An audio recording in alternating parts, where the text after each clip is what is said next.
Oh, what a day! What a lovely day!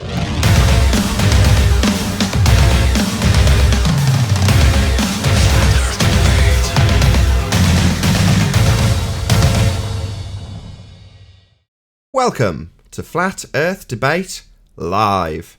I'm your host Nathan Oakley, and if you're new to this channel, or you've not done so already, then be sure to subscribe, hit the bell notification icon and join button to become a Nathan Oakley 1980 channel member and keep up to date with the Flat Earth Debate. If you'd like to support this channel, there is a super chat that runs alongside each of these shows while they are live, and there's also a PayPal, Patreon and crypto link in the info box below this video. Most importantly, if you'd like to join the discussion, simply mute the page you are currently watching, then click the link in the info box below this video to join the panel and express your views on the nature of Earth. If you do join, please don't swear. If you do, you'll be ejected, and if you are, please don't try to rejoin the stream using sock accounts. You'll be warmly welcomed back on the next stream. Please also share the show on social media. Sharing the show obviously increases the live audience, but this in turn increases the chances of a more diverse panel, so please share the show on Facebook and Twitter. And one last time, if you're new to the channel or you've not done so already, then be sure to subscribe, hit the bell notification icon and join button to keep up to date with the Flat Earth Debate. Now we are joined by Sleeping Warrior, 10th Man, Righteous Force and Chocolate Sane in G+. Welcome one and all. Greetings. Good morning. Good morning. It's got a whole bunch of people in Discord, so I'll shuffle to get them all off mute as I do a bit of housekeeping. Any signs of Earth curvature? Not from Pismo Beach. I might have something that I seen that was pretty interesting in Discord. This guy Matthias, he took snapshots of this boat being zoomed out, and I guess I'll just share screen briefly. Let me go. Okay. And over here I got permission to post a video, a small clip. But I'll show you what I've seen. This is what he posted. As the boat gets zoomed out, you eventually get to see it cut off halfway. And I thought that was interesting because I always thought the ballers say you always see the whole boat when you zoom out. So I thought that was pretty interesting to see. Just that half boat over there. And How far is video, that? I'm not sure. You're going to have to ask Mary Mom. Well, I'll tell you why. Because at a 1 foot observer height on the ocean, the horizon hard line where the curve should start cannot be further than 1.22 miles by their own math. So what you're saying is optical. Yeah. Yeah, that just sells it right there. Perfect. Any evidence of axial rotation of the Earth-based variety? No. No. That would actually require rotation or movement of any sort. And since none of that's been proven, answer is no. Yeah, it helps if we have an axis as well. Right. And a ball. Yeah, a ball for an axis to exist. Which would require question one. So, yeah. Any scientific evidence of gravity? Shout out to Bob. Gravity is real. It is a force. There's Not something Bob. called, Nobody thinks it's a force other than globetards. there's a belief in bobbity, however. Oh yeah, bobbity might exist. There might be something that goes beyond relative density, but I have no evidence to support the observed phenomena even existing. But maybe there is a bit of a bobbity going on, but there's definitely no gravity. There's definitely no downward force. Current science even tells you it doesn't exist. It's only globetards that think gravity is a force, because Einstein said it's an effect. So, Thela, Ohio, I actually specifically said, even though Ranty isn't here, of the Earth-based variety. Yes, my girlfriend's boobs. No, that's not of the Earth-based variety.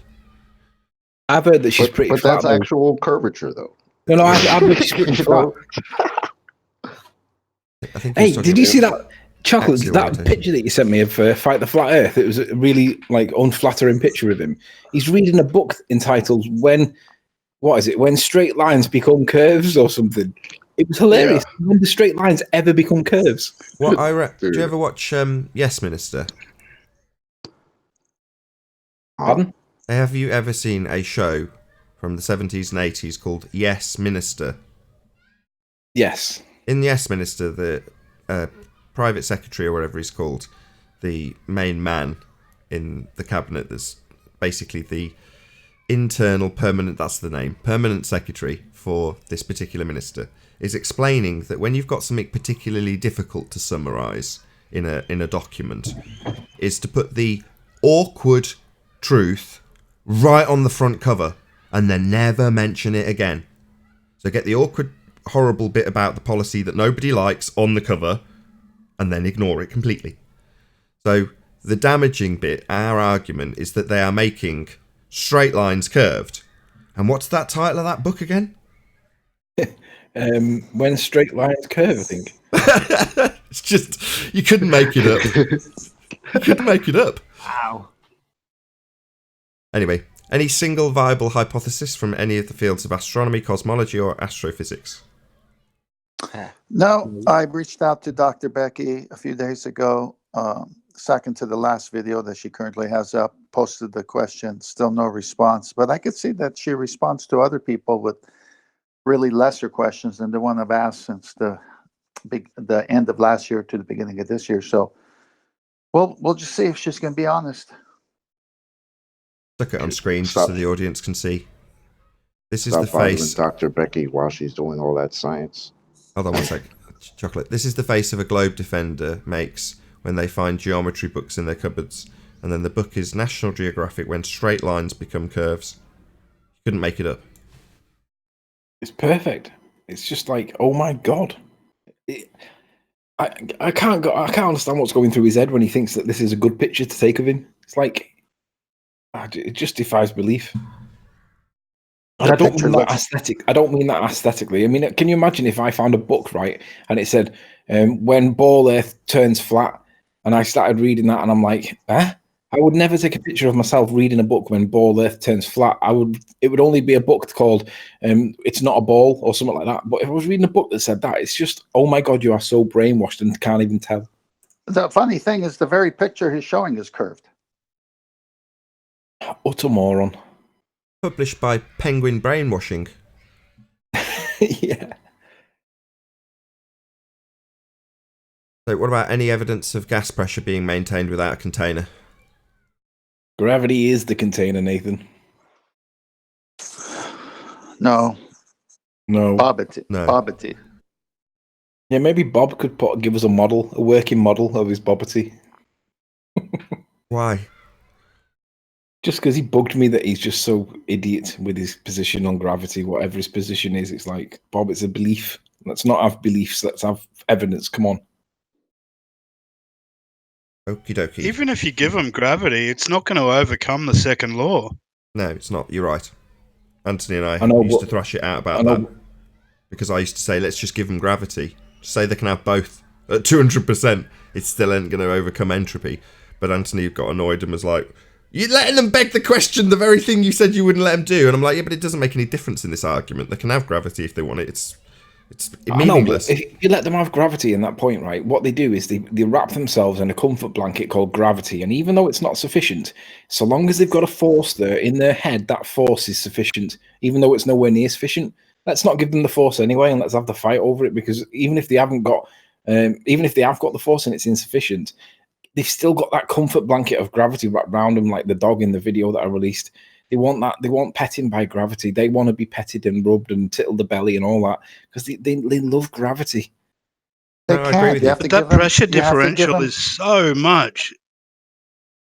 Pressure differential. Yeah, they like to argue about delta X, don't they? They're being asked for X. They give us delta X. They're all deltas, aren't they, in that discussion? Right, any You evidence can't give them. Hold on. Any evidence? Go on. I'm trying to get something in there. You can't give them gravity of any type because it doesn't exist. It's the current science. You have to give them a time. Any evidence of the R value? No. Religion. Do you mean religion? Yeah, lots of that. No, Earth radius. The R value. Well, if there was Earth radius, then it'd be validated by experimentation. What about Or an actual self-perpetuating? measurement. But we see too far. What about self-perpetuating molten iron core at the centre of a presupposed spherical Earth? Don't all go at once. Nope. Nah. Any evidence of the distance to the sun? Oh, we have a claim. Arwin was on Jose's chat, and after he'd been on, he sent in Skype chat. He said, "Go and check me out." He said, "I've just had 4 of them against me," and I thought, okay, I'm going to go and watch that. Not been to Jose's for months, but I'll go and see how Arwin got on. You know, see how he got on battering these idiots off. And whilst they were in there, one of the things that they mentioned was the distance to the sun. I do have a small clip, Nathan, of, I'm not sure who it was that said it, but he's referencing a diagram relative to a Parker. When I say relative to, I don't mean Einstein's theory of relativity, Bob. I just mean related to. So he's got a diagram of some referencing Parker probe, and Parker probe is supposed to be the Guinness Book of World Records closest satellite to the sun, right? And in this diagram, he explains very little, but this diagram is cited to be proof that they've measured the distance to the sun. Arwin rightly points out that there's no data in there, it's just a diagram. But the claim is that the Parker probe has measured the distance to the sun. So I spent about 40 minutes trying to find supporting evidence to support the assertion made by this dumb baller that the Parker probe measured the distance to the sun, and I couldn't find anything. All I could find was that they've got communications with this thing, and they based on the time it takes for the pings to bounce to and from, the times are what they're correlating to equate distance.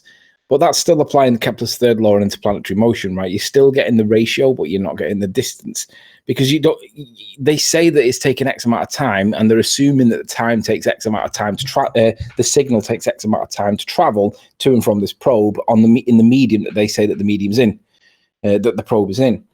Anyway, Arwin correctly pointed out that there was no evidence in the diagram, and the diagram itself didn't do anything to demonstrate the evidence requirement of the distance of the sun. And Arwin was absolutely correct. There was no evidence presented. It was just a diagram. So once they'd had this back and forth about some divergent point that somebody brought up, I think it was Druss the legend or whoever it was, then basically retorted back to Arwin, well, you've seen the evidence of the distance to the sun, the Parker probe. So what I did was I went to the Guinness Book of World Records to find out whether or not this thing was being credited by Guinness Book of World Records as the closest thing to the sun. And sure enough, it is. Go to the Guinness Book of World Records, search closest thing to the sun, and you'll find it. It is the Parker probe. So I've asked them, how was it that they verified this claim? Did they simply accept maths given to them by NASA or whatever? Or did they have somebody there to measure it? Because normally Guinness measure and verify claims, right? How did they verify this one? We all know that they can't verify it, but it'd be interesting to see what their answer back is. But nonetheless, the answer to the distance to the sun question now is being touted by morons to be the Parker probe. I haven't been able to find any supporting evidence that the Parker probe did anything with regards to the distance to the sun. So I'm going to put an appeal out to flat earthers and ball earthers. Anybody that can find any supporting evidence that the Parker probe measured the distance to the sun, help me by presenting it to me, message me or whatever. Because the claim is that the Parker probe has measured the distance to the sun, but I don't see any supporting evidence. I see the claim, I see the reference that the claim is making, but I don't see any evidence that it's true. So there is a claim, Nathan, but it doesn't mean it's true. A bit like gravity, just because there's a claim, it doesn't mean it's true. So it's a request. If anybody's got any supporting evidence for the Parker probe measuring the distance to the sun, contact me and let me see it, because I want to see this distance of the sun from the Parker probe, because it seems to be the in phrase at the minute. That's it. I'm done. That concludes the housekeeping. So massive shout out to a couple of new members. There should be a join button if you're on an Android or PC device. I don't think it's actually made its way onto Apple devices yet, but nevertheless, thank you very much, and a warm welcome to Mason B, who's joined as a penguin. Thank you very much indeed. And Kamikaze Gilmore, who's joined as a unicorn. So thank you very much. Massive shout out to both of my new members. I'm hopefully going to put a behind the scenes video, which was shot before the after show started today. I did it once before for the Patreons, so it's just a newer version of that, specifically for members. So I'll put up a members only video in the next few days. Also, shout out to Gideon Sick. He says, bit late, but I heard she was flat too. Bit late ranty. He said about the claim from Dale, Ohio, that said his wife's breasts were curvature, and I said, I've heard she's a bit flat. I see. It was directed at you, Anthony. He's put it to Ranty. Also, shout out to Del West Watson. Shout out John/Nathan and Ranthony. Also, Arwin is ace, by the way, Del West Watson. Not to mention Chocolate and 10th Man. And not even last but not least, we've got Righteous Force on the panel. But I appreciate it's a $2 super chat and there's only so many words. So thank you very much for the super chat, Del West Watson. Also, Sean, who says cool with a super sticker. Thank you very much for all the support. Really do appreciate it. It does feel like you're trolling yourself there, Nathan, when you drag them out. I think if they give you a $2 super chat, just say shout out to Del West Watson too, because it's not enough to justify the airtime. If you've paid £2, we'll read it all out. Hey, If you paid Anthony. £2 to say shout out Nathan/John and Ranthony, I'm going to read that shit word for word. He's paid for it, God damn it. He's going to get it read out. It's Jonathan. Get it? Hey, Jonathan. Yeah, go on, 10th. I'm reading a Wired article dated, 2018. And it says, this solar probe is built to survive a brush with the sun. Here's one paragraph. Here's how the Parker probe was engineered to withstand temperature spiking to over 1,000,000 degrees Fahrenheit. Now, Wonder what materials it's made of to withstand that. I mean, just that. Is it unobtainium, do you think? Unobtainium. Definitely. I love it. Well, how did they get it up there anyway? Wouldn't the math that they would have had to use would have been based on the radius and already knowing the distance of it? How is that proving anything?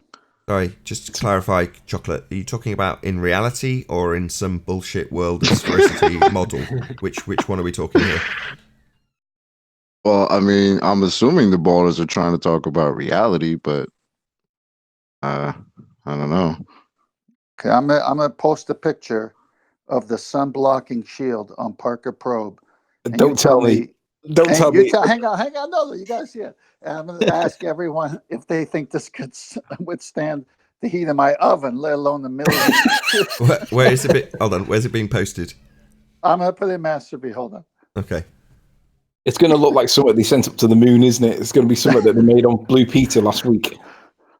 Oh my gosh. I'll stick it up for the audience when it comes through, but you'll have to check the live stream for those of you in the. Okay, it's up, Nathan. Parker probe. Beautiful, man. And beautiful. it's stating in the title underneath, these are the steps they took to keep it from the heat, from getting to it. I tell you what, there's going to be definitely a Simon Dan video coming out in the next 24 hours about telling us how this proves that the Parker probe can withstand 1,000,000 degrees, because there's proof. That's what will happen. Yeah, let's see. Oh dear. It does look like something they made on Blue Peter. Wonder why they made it butt plug shaped. Yeah. Where's the solar panels as well for all its power? What do they power it with? Moon dust. I don't know, you just think they'd come up with some better designs. They're always giant dicks or butt plugs, aren't they? Yeah. Someone's having a laugh somewhere. I've got to the point What where I about the think guys Simon actually Dan's actually working on trolling the that? ballers. Yeah, making it. Say again, Rams? The guys that were making that thing, like, do they think that thing's going to survive up there, or I don't get it. Of course they do. How But they're just not did going they to get to test see. it? What oven did they use that gets up to 1,000,000 degrees Fahrenheit? Dale Ohio says, the only baller that supports you guys. Thank you very much, Doug.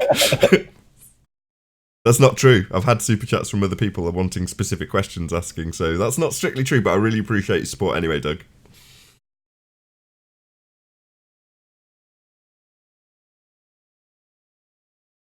There's a lady, I'm sure They knew it was going to work because they had the blueprints and schematics that said it was going to work. So therefore it was going to work. I'd love to see the test process that they put that through. The same way Neil deGrasse says, of course, they obviously these things got to the moon because Yeah. they were able they absolutely calculated how much fuel they would need, and because they correctly calculated how much fuel they need, they obviously went, and that's proof. So thanks. Yeah. I think we'll all agree Science. it would be more expensive and difficult to fake it than it would be to just do it. So clearly that Yeah, means true. they just did it. Just the paperwork alone, Nathan, wouldn't be worth doing. Do you know what I'd like to know? I'd like to know, how did they know that when they designed that probe, that it was designed to withstand 1,000,000 degrees centigrade or whatever the value was? How did they then test it to know what its safe working limitation would be? Because you would need to go beyond that to prove that it could get to that and work within its safety limits. I mean, what metal out there can do that? And Okay, I'll ask the it's so hilarious. same question I asked Chocolate.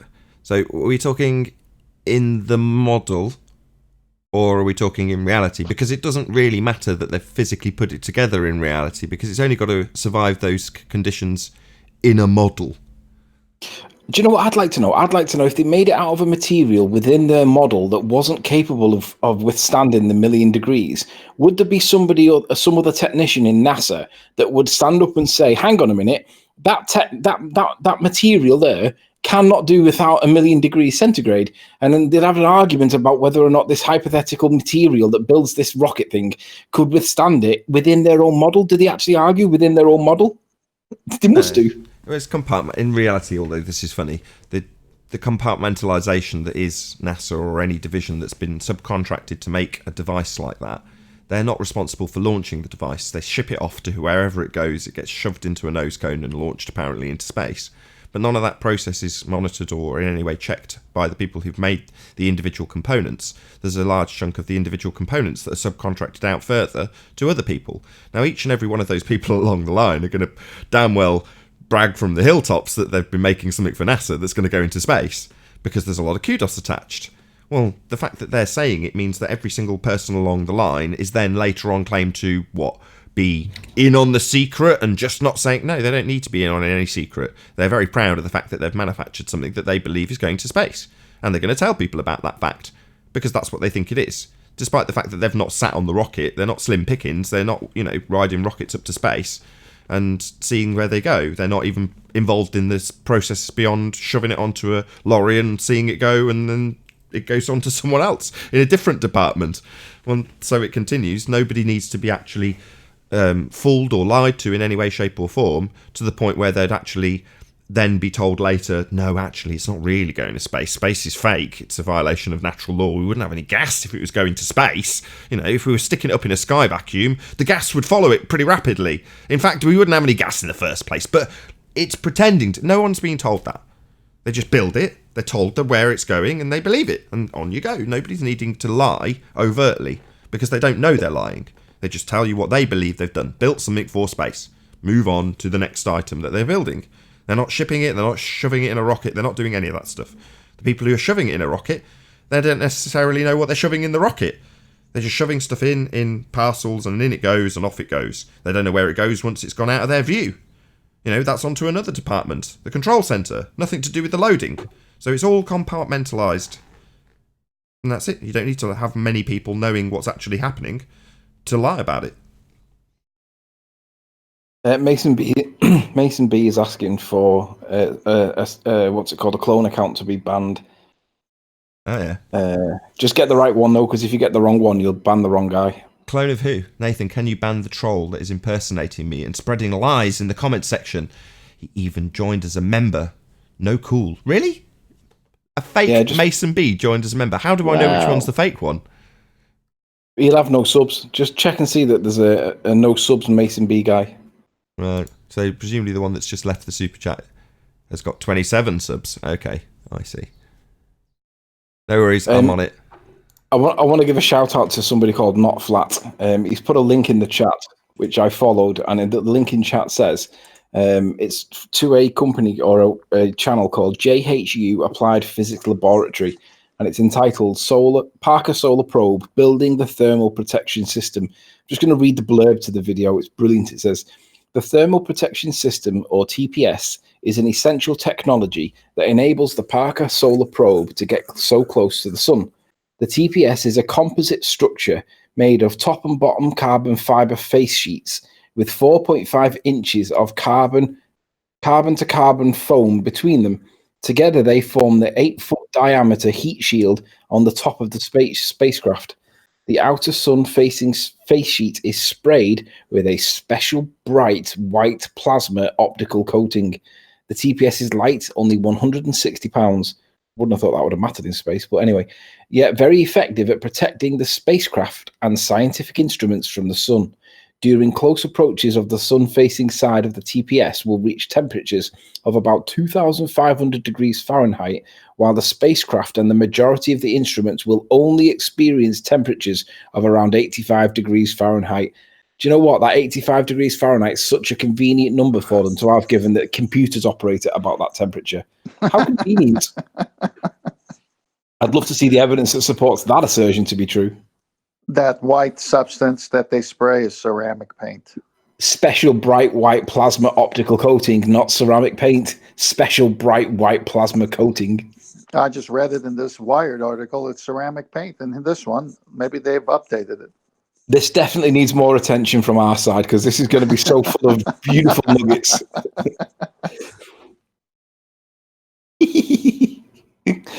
Oh, shout out to Simon Dan. I'm sure there's going to be a video coming out telling us how true it is.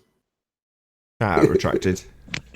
I told you that NASA just released a video about the sun, right?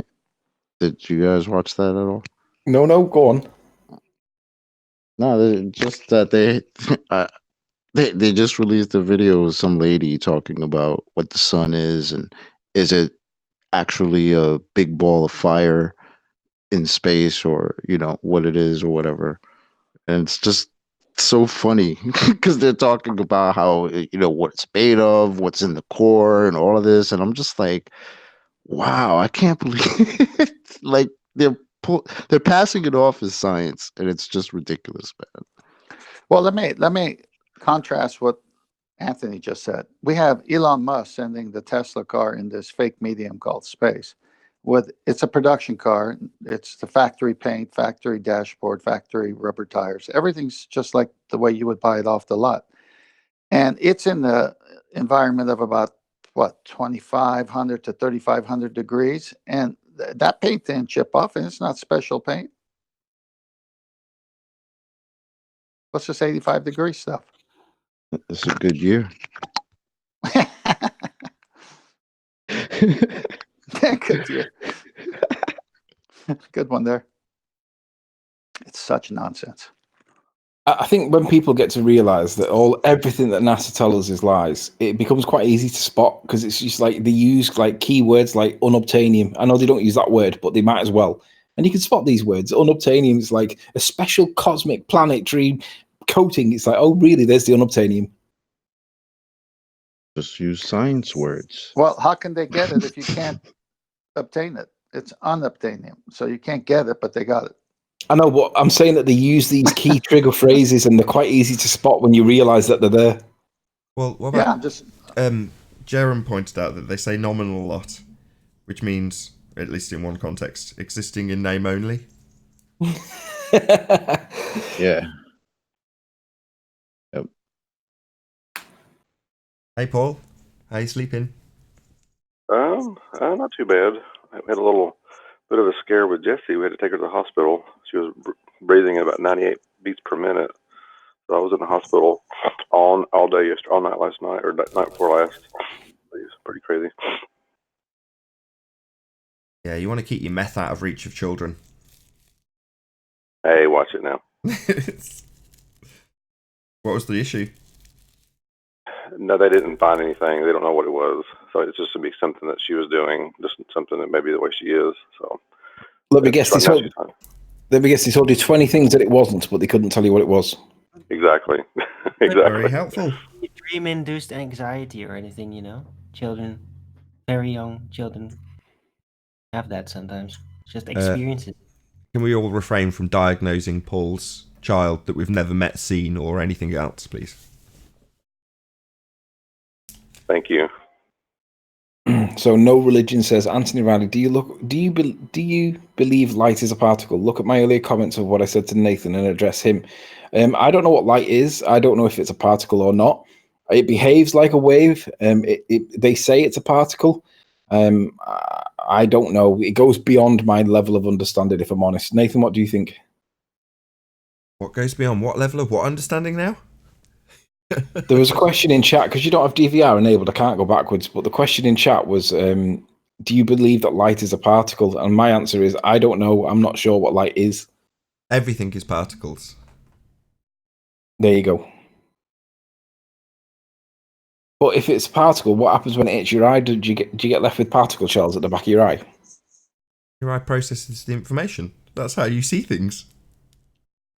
I don't know. I struggle with light. I think light's proof of creation or intelligent design myself, and that's the answer. But well, in the first words of Genesis, the first thing God said was, "Let there be light." That's the first thing He said. yeah, I'm more happy to argue that that's probably true than argue whether it's a wave or a particle, because I just don't bloody know. The wave is a mathematical. What the I hell? know it's a not real. behave. No, it's not a bloody wave. Right. I know. Let me just say it. The way it's described mathematically, when you're describing the diffraction pattern observed in a certain experiment, that's called wave function. It's a probability distribution. It's definitely not a wave. It's just a mathematical way of describing that it's hitting in a diffraction pattern. That's it. It's not a wave. And what's hitting? Well, quanta. Very small particles. I've got a discussion along those lines. It's related to. Sorry, it's relating to this, to light and radiation of energy and all this stuff. Because one of the questions I've been thinking about is, heat radiates through light from the particle, and it's the energetic state. Because when a photon hits an atom, it energizes the atom itself. But then the release of that energy creates light back out too. That's what causes the light, the radiation of heat. Question is though, I have, and this may be a malformed question, but does that radiation of heat stop the motion or the movement of a particle in a straight line, or the speed of that particle? Does the radiation of heat stop a particle travelling in a straight line? And the speed of that particle.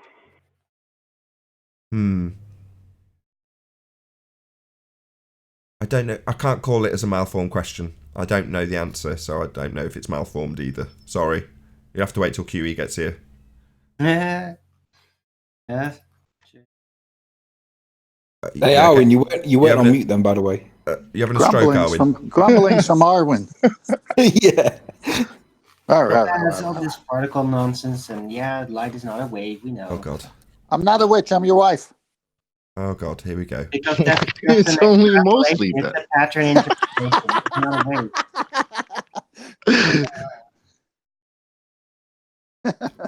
I'm happy with just saying I don't know what light is and leave it Look, at that. I think the trip up is here, and I could be wrong. So let's have at it. Finally, I'm tired of this conversation at this point. It's all particles. Okay. Even Oh, when really? it's in the listen. Based on Gee, what? Well, if you let me finish. Oh. Go make some tea. Anyway, it's all particles. It comes out in a diffraction pattern as particles. It's a wave function in the sense that each one of those slits, not the slits it goes through, but the actual diffraction pattern, those are still all particles. It never changes from particles. It's got a wave-like look to it because you got more than two lines. No, it's an energy quanta. Right. Let's let Yeah, And rest it's that right. presumed to be a particle and behave like a unit. And I think that's a misassumption, because I don't think there is an indivisible nature to light, just like with matter. That's what quanta means. And it can be infinitely divided up, split up, bent by matter as it goes through it, and is absorbed eventually. And yeah, the absorption is always going to be to matter, and matter is indivisible units, definitely. So yeah, any kind of registry of this energy is always going to be bound by matter. But to then automatically assumed that light itself must be an indivisible unit like matter seems kind of overlooking other potential options. That's what quanta is. Yeah, but it's a particle. We're talking about a particle, as in a unit. Yeah, quanta. Yeah, and what is specific about a particle is it is a unit presumed to not be able to split up any further. But if That you're is what talking- makes it a particle, right? Well, no, right? you can scale it up. You can have stuff that's larger that is divisible. But when you get down to the quantum minimum level, unit, isn't it? That's what the whole setup is your about. argument is that why the experiment is not easy to do. Well, no, I'm just saying that you can split various things. You can even do things like the double slit experiment with stuff that's physically bigger. But when you get down to the quantum level, you're saying, well, it can't be split further, therefore, because it can't be split further. It's like, well, no, you're at the quantum level now, though. I think that the quantum interpretation is anchoring itself in the particle indivisible unit assumption. Yeah, it's in the title, quanta. No, quanta and particle is not the same thing. No, I'm not saying it is. The indivisible part is, though. Stop mixing them up. We're talking I'm not about mixing them up. not about quanta. Quanta is just an energy amount. Fair enough. Be honest, I don't want this conversation, Arwin. I appreciate your... Look, I don't even want to get hostile or anything. I don't either. That's what I'm saying. I agree. It's more research, and I want to dig deeper. That's it. Just fair enough. I'm not even going to criticise you, given that in the course of our history, the amount of times we've had these conversations, and I'm slightly more belligerent and ignorant of you, and yet you'll come out with something genius within a few months, and I don't want to be that guy this time. So I'd rather just say, okay, fine, let's draw a line under it. I don't want to get confrontational about it. All right, that's very wise. Just joking. No, thanks. I appreciate it. No, you can say that. I don't mind. I'm on the right track with this. That's it. I've said it before. I said it on yesterday's show. I'm often humbled by some of the stuff you've said on previous shows and how far ahead of us you were. So, credit where credit's due. So the guy that asked that question, look at what you just started. Just some random chat commenter. Yeah, no religion. It was. I'm just seeing whether or not he was a troll account. Go to channel. He might be a troll account, yeah. I shouldn't have said it. I should have checked first. Sorry. I've never understood that. You'll check if they've got no subs, and if they've got no subs, they're instantly deemed a troll. Yeah. Really? Because they've not been here long enough to gain anybody that likes them, so they've got to be a troll. Okay. It's correlative, I agree, but it's a benchmark that I've applied, because if you've got less than 5 subs, then you're not worthy enough yet. You've got to do more than just have no subs and no content and no like videos and no nothing. You've just got to have more than nothing. Have you ever heard my analogy about somebody in prison making a coherent argument versus a heliocentric priest with a completely incoherent begging the question argument? It doesn't matter about the credibility in those instances. The coherent argument coming from a murderer. I understand, but there's a massive correlation with the amount of shit questions that I get based on people with no subs compared to the actual genuine questions I get from the people with no subs. It's like 1,000,000 to 1. No, fair enough. It's my line in the sand, and I'll draw it where I want. No, fair enough. I couldn't have phrased that better. I'm not your keeper. Thanks. You're not the boss of me. Contrary to public perception that you might be. Yeah, we all know Dirth's the real boss. Yeah. Shout out to Dirth for deleting his comment on my video. Oh yeah, what's all that about? Comment retracted. His comment was, "What the fuck, Anthony?" Meaning like, "What are you doing challenging Bob?" And I said, and I pinned the comment straight away, and I responded, and I stood my ground, and I said, "Look, this guy's pushing a religious view, a belief, as though it's real world." I said, "That's the reason why we're in this mess in the first place." And then he responded again, and he said that you're making drama as mountains out of molehills, and I'm like, "Yeah, but you should have seen the comments that he gave to justify it." And then he deleted his comment, and I was like, "Well, to be fair, it kind of tells me a lot." No, it doesn't. It says that he doesn't want to be involved in the bloody drama either. And while he's made his point to you, got his message across to you, and then he's deleted it because he doesn't need the drama. Bearing in mind we had this conversation on the pre-show, it sounds like Dirth and I completely agree. Yeah, but the thing is, I mean, you don't criticize me for reacting when Bob's been poking the bear. Criticize Bob for poking the bear in the first place, because I would completely have ignored it and just let it go if he hadn't have done what he done. You know, I haven't been to Globebusters for months, so why would I get involved now? But for Bob poking the bear in the first place. But if you then get bitten, it's not my fault. You have, though. You have bitten. That's the point. You keep justifying it with I don't watch Bob. That's condoning Bob poking the bear in the first place by criticising me, and I'm not having it. This is ridiculous. Who's beyond being challenged? Nathan just got challenged by Arwen. Come on, everyone. I'm not saying he's beyond challenge. That's not what I'm saying. I'm saying that after listening to the circumstances, there's quite a heavy aspect of personal involvement, and Anthony made that clear. He even conceded it. I'm talking about Dirth telling Anthony, if it's in context, why are you challenging Bob? Well, because I can't. Don't question Dirth, please. Let's leave Dirth out of it. Right. Oh, so he is supporting this channel. Yeah, Uncle Dave's in charge. Supposedly he writes all your puns, though. So. No, my puns are not Dirth cheap. There's only two rules when it comes to Dirth. Everything Dirth says is right. If Dirth is wrong, refer to rule 1. Anyway, what were we talking David, about? Man. Yeah. Shout out Amplified. What were we talking about? You having a personal issue with Bob, Dirth taking it upon himself to say what the fuck, and then deleting it, and you reading too much into it, deleting it. And establishing I write my own puns. You can't criticise me after shutting the topic down. You've shut the topic down. You can't then criticise me to bring it back up again. You do it to me all the time. Everyone does it to me all the time. I'm not allowed to have fun as well. Well, the Globers have girth with the G, and the flat earthers have dearth with a D. Fight the flat girth. Well, Ranty. Oh, hey, Ranty. Didn't see you there. Joined. Hello, boys. How's it going? Very well, very well. So Ranty pulled a sneaky rabbit out the hat yesterday, didn't you, Ranty? What was that?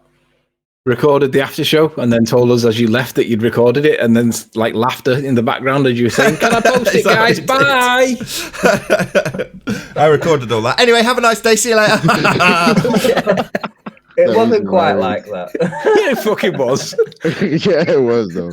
You do exaggerate. It's hilarious. To be honest, me and Arwen had actually spoken about recording that particular after show about 15 minutes before.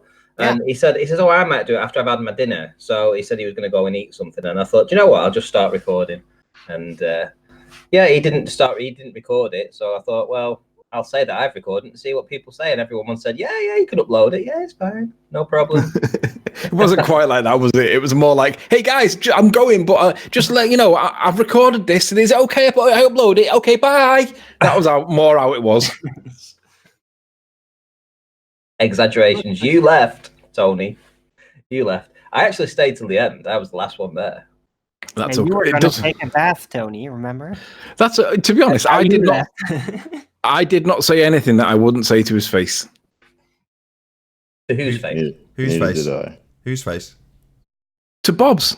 Because a lot of the conversation in that post hangout was the video. Because obviously I didn't come in for the show yesterday, and I didn't come in for the immediate aftermath. I came in towards the end of it. And then when I came in, Chocolate said, like, "Hey, where's Dumbfuck of the Year?" And literally as he said it, I joined. It was like, do do do do do do do. So do you want to fill us in? Because we've only had the sort of condensed version from Ranty about your campaign trail and subsequent win. Can you fill us in? Well, apparently I only scrubbed through it. I don't know what the total numbers were, but there was a difference of 70 votes, I believe. And that 70 votes is probably the difference between plugging it on your show and getting Ranty to plug it. Because if I hadn't have had that, but to be honest, I was going to claim it anyway, because the way I see it is it's a double negative. If you win Dumbfuck of the Year award by a bunch of morons that still think gravity is a force, even when Einstein and everybody in current science tells you it's not a force, Bob, no doubt, then you are absolutely the dumb people that are criticizing me for being dumb. So if you're dumb and calling me dumb, that's a double negative, which makes it essentially a positive. Because if you're dumb, you can't call me dumb. It's also the definition for the Dunning-Kruger syndrome, which is what we hear that phrase bandied about a lot. If you're too stupid to realize that you're stupid, and Einstein tells you that gravity is not a force, but you still tell people it's force, then you're either brainwashing people dishonestly, or you're too stupid to follow current science. But either way, you're calling me dumb for pointing it out. Well, it's your narrative, guys. This is your science, and it's telling you it's not a force. But if you're telling me that I'm dumb fuck of the year because of it, I'll take that all day, because that means that you're stupid calling me stupid, which is a positive. So I'm all right with that. And I was going to take it anyway, no matter who won it. If somebody else won it by 10 votes, I was going to take it anyway. I just wanted to neutralize this notion that this is some kind of accolade for negativity. We're all dumb fucks in their eyes, because we all say, hang on a second, this science doesn't seem to make any sense. It contradicts with this science. What's going on? Does that make us dumb fucks? Does it balls? It means that we're critical and we're asking for authority, evidence, supporting proofs that this is true. That does not make us a dumb fuck. So I thought, I'm just stealing it. I'm having it anyway this time. I mean, look at it this way. Jerem was giving it a couple of years back, and I don't know what the reasons they gave for it, but Jerem's one of the best people in this topic, right? He might not get everything right. I don't get everything right. I did a video on the wrong bloody focal, and I deserve the bullets that come back my way for getting and making an error. But these dumbasses they never ever concede any points ever. No matter how wrong they are, Fight the Flat Earth still argues that gravity is a force, and Moose has told him it isn't a force. Even if you can think of it as a force, it still does not make it a force. They'll never, ever, ever concede. I made a mistake. I got the wrong focal. I admitted it and I deserved it. Does that make me a dumb fuck? Or is it you guys that are just religious zealots and can't realize that you guys are following a brainwashed nonsense story that doesn't exist real world? There you go. That was quite a rant. Yeah. Very enjoyable. So yeah, don't forget he strawmanned you too by telling you that you believe in the theory of relativity because of relative density. Don't forget about that one. Bob thinks that when I say relative density, right, Bob thinks that I'm supporting Einstein because I use the word relative. He can't contrast between relative meaning relative to the other medium. Relative to the other medium doesn't mean Einstein's theory of general relativity. It just means relative to the medium that's next to it, right? In the same way that we're all relative in this hangout now, we're relative to each other having a conversation. Sometimes Alwyn will shut up when he shouldn't shut up or whatever, but we're all relative in this conversation. But that doesn't mean we support Einstein by saying that it's a relative conversation. But for some reason, Bob's either knows that this is not the position, but he's pushing it anyway, or he doesn't understand that just because you use the word relative, it does not mean that you push Einstein. Relative density disequilibrium is the reason why the egg moved, right? It changed the pressure in the vessel, which forced the egg out of disequilibrium back into equilibrium. That's why it moved, but it went up. The egg moved up, right? So we know the force has to have been pressure because I added mass to the solution, and that made the egg move, right? We know that. I did that. So when we use the phrase relative density disequilibrium, it doesn't mean that we're pushing Einstein, Bob. So stop telling people that we support Einstein. We tell people Einstein to correct their false statements of fact that gravity is a force, because Einstein said gravity is an effect. So when we're using Einstein, we're correcting baltards that say gravity is a force. End of paragraph. It stops there. When we talk about relative density, we're not talking about Einstein. We're talking about the layers relative to each other, but nothing to do with Einstein, Bob. And you either know this and push it dishonestly anyway to confuse people, or you're just stupid and don't understand it. There is a difference between general relativity, as per Einstein, and relative liquids in a container. They're not the same thing. Stop conflating the terms. Hey, Anon, can you hear us? Happy? Yes, sir. Hello. Do a quick shout out to... How you doing? Very well. To GeoShifter. So GeoShifter, very OG flat earther, around for a long time, did a lot of computer programming and has recently moved on to hardware. So I often see him in Lewis Rossman's chat, who does hardware, board level repair on computers and things. And I saw GeoShifter in there a couple of times. And it was one weird occasion where, because there was two flat earthers in there, some of the conversation inadvertently skewed its way onto fake space, and you could hear the this YouTuber's got 1 million subscribers. It's not a small channel, and there's them in the background talking about the chat that's going on in their live stream while they're doing a board level repair. So anyway, GeoShifter, check out his channel. He makes really, really cool videos at the moment. So he's kind of veered away from Flat Earth to a certain extent. He just kind of covers random stuff that interests him. So he recently bought a car and did a cynical video about new cars, and I just agreed with every single word he said. He also covers a few current affairs and stuff, but check him out. So that's GeoShifter, and yeah, he's a very, very cool guy. Big shout out to you, my friend. I think he's listening because he's just put a little reaction on his video. He sent a little chat comment in Master B that said, "Help! Too many laptops." So anyway, big shout out to you.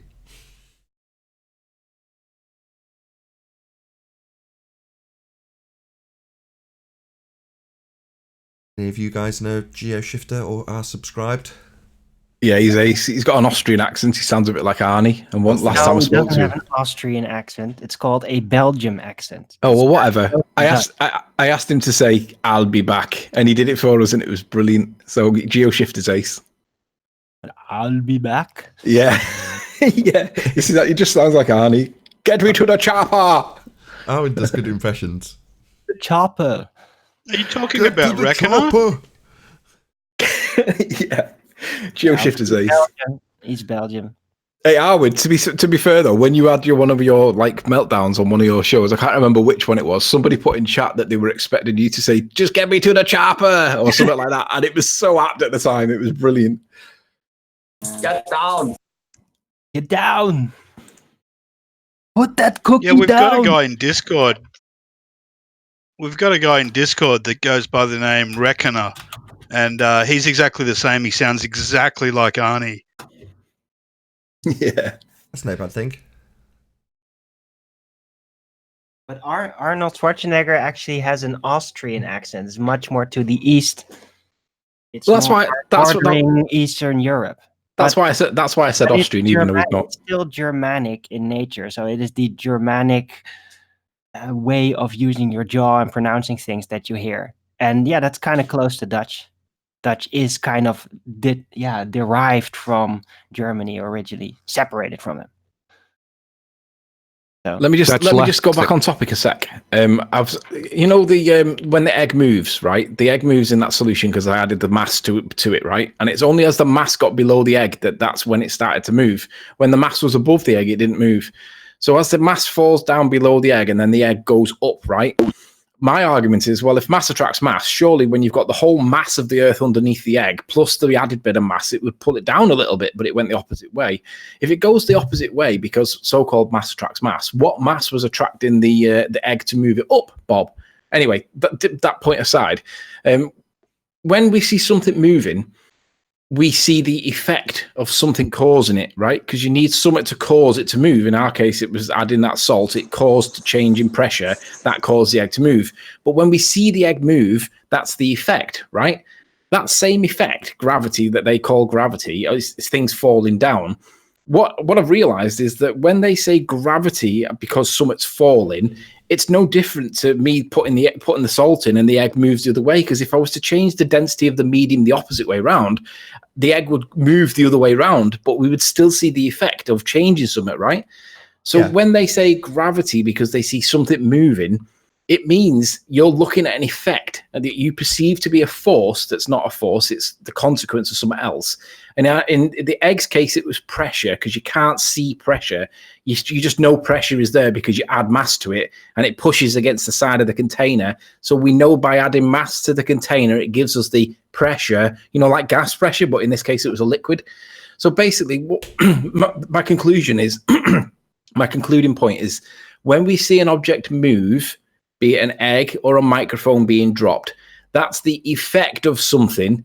Einstein was right. It's the effect of something, but he was wrong when he said it's the effect of the curvature of space-time, a mathematical conceptual medium that only existed in his mind.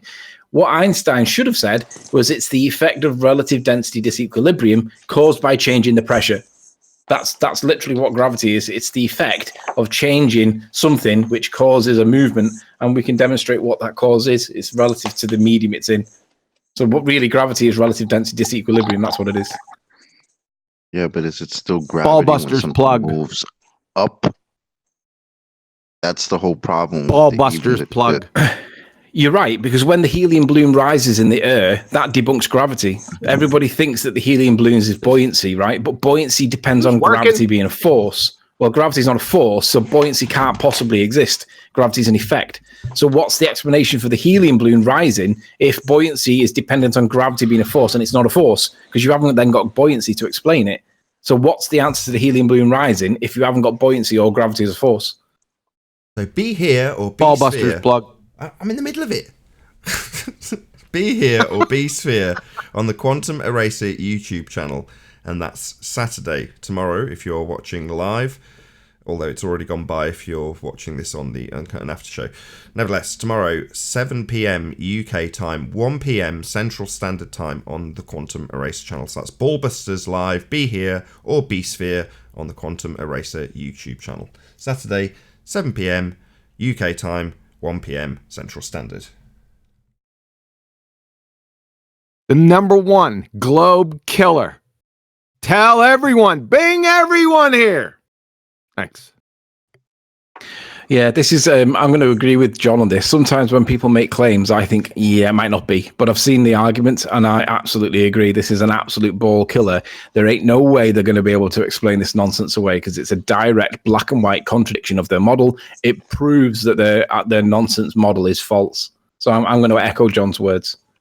I'm going to shout out JQ. So JQ says with a super chat, thank you very much indeed for the super chat, JQ.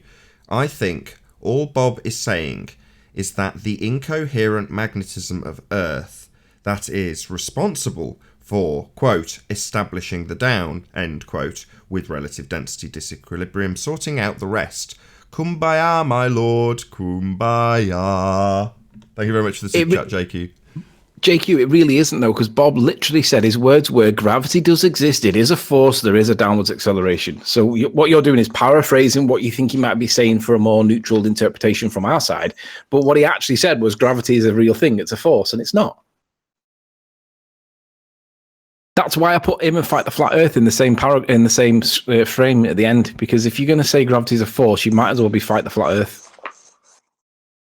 The problem, Anthony, We should have a week.